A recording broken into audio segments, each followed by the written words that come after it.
Yan ang dumalag kape.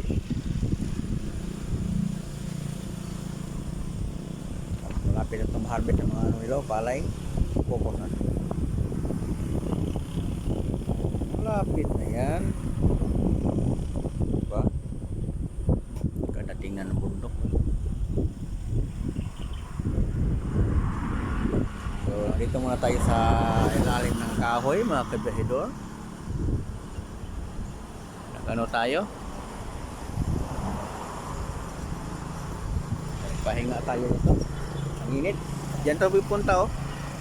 Doon sa pinakadulo ako pupunta. Sa Dao. Kapit. Naku, ang layo pa. Init muna tayo para mawala yung antok. Presko ng hangin dito. Napaka-presko kabahidor ng hangin.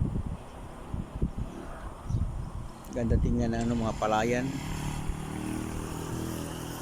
Diyan sa kabila, na-harvest ng iba. Dito naman, malapit na itong harvest. Kaya pala pwede sila magtanim kahit summer, oh. Kasi mayroon silang ano dyan, deep well, oh. Yan, may deep well sila dyan. Pinahaya nila. Hindi lang klaro ang makina. Grabe, no? Kaya kahit summer pwede sila magtanim.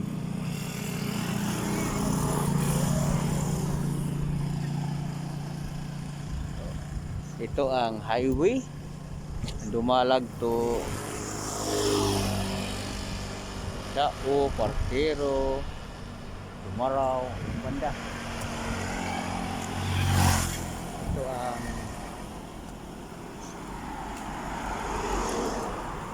Dao.